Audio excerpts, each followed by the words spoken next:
I address you today as a survivor of the Mari Mava massacre.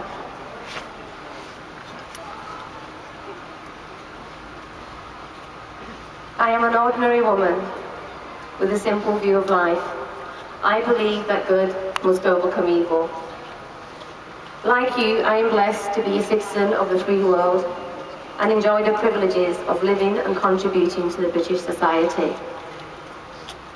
Also, like you, I am concerned for the Palestinian people, in particular, the people of Gaza. This concern moved me enough to participate in efforts to restore some measure of humanity to a crisis situation. I had heard and seen many accounts of the reality of Gaza. Those involved in previous convoys had returned with new evidence and recollections of what they had experienced during the time they had spent there. Every time I heard or saw the atrocities that the Palestinian people were suffering, I was moved to tears. Yet still, I could not comprehend the true horror of what it meant to live in Gaza. It will take much more than our tears to wash away the agony of what these people suffer every day, every year, for over 6 decades. Palestinian houses are demolished as a matter of course to make way for illegal occupation of Palestinian land by Israeli settlers. Critically ill people in Gaza are denied essential medical care and only have the mercy of death to free them of their suffering. Children who actually remain alive are physically and psychologically damaged beyond anything we could imagine. Women are forced to give birth at Israeli checkpoints, resulting in the deaths of many babies and mothers. Over 10,000 Palestinians are held in Israeli prisons without charges or trials in most cases.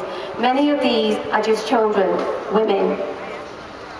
Essential food, water, and power supplies are extremely restricted and controlled by the State of Israel. Disproportionate violent attacks on Gaza have resulted in deaths on a massive scale. I ask you to imagine this. Imagine waking up every day to bombs and gunfire. Imagine losing your entire family in seconds. Imagine bearing witness to your womenfolk being sexually violated by Israeli soldiers.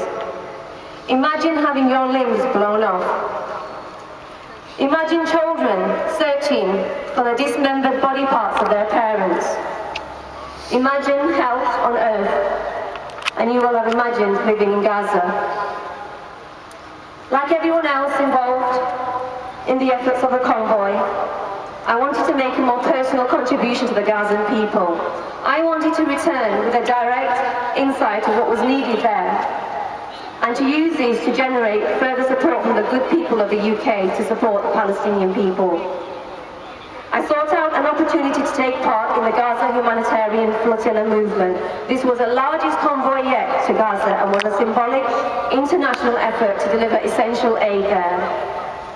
Through the IHH, a Turkish NGO with an outstanding track record of humanitarian relief work, I was thrilled to secure my place as a humanitarian aid volunteer. The initial stage of the Mari Mava sea journey was one of the most amazing experiences of my life. I was in awe of so many people that I met. People from all walks of life, including journalists, diplomats, writers, performers, humanitarian workers and key religious figures, dignitaries that were known worldwide and respected. It included the Bishop Capucci from the Vatican, from Italy. I was honoured to be in his presence. The atmosphere aboard the Mari Mava was one of solidarity, compassion, spirituality and a hope for the people of Gaza. This flotilla was to mark history. It was to break the siege in Gaza in a way that would expose the truth of the Gazan situation to the world.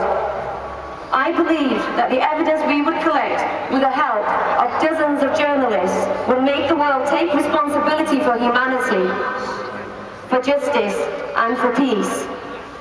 Israel would have to be held accountable for its actions and the siege would have to end. However, How naive of me. The threat our humanitarian flotilla posed to the tyrannical regime of Israel was too great. Humanity and truth were the greatest weapons we were armed with. Israel was not going to allow neither humanity nor truth to prevail. Now, you've heard different accounts in the media of what occurred on the Mari Mava. Here is the truth as I personally experienced it. As the Mari Mava sailed through international waters, it was stormed by Israeli commando forces who were armed with live weapons, gunships, helicopters, and a hunger for killing civilians. They paid no consideration to law or logic as they senselessly executed brave men who fought to defend against their terror. The scene was one of inconceivable carnage, blood, and death. Without warning, passengers were fired at, and amongst the dead were people armed with only cameras like some of you are carrying today. Like my beautiful young shy friend Parveen. Parveen wanted the world to know the truth about the attack. Israeli soldiers were not prepared to allow that to happen. They stopped him by shooting him in the face several times. I know of others who were shot in the head and in the chest. What we encountered on the Mari Mava is just a tiny insight to what the people of Palestine endure every day. Our empathy for the people of Palestine has increased. Our determination and our sense of responsibility to their suffering has magnified and taken on a new life. The Israeli media manipulation machine has provided a grossly warped version of the truth. The lies they are propagating to the world is something that should not surprise anyone. This is the same regime that disregards international law, ignores UN resolutions, and arrogantly defies condemnation from independent humanitarian organizations. It does all of this and more, despite overwhelming and indisputable evidence against the atrocities it commits. Now, the greatest travesty from the massacre of the Mari Mava would be for people to believe anything other than the hundreds of eyewitness testimonies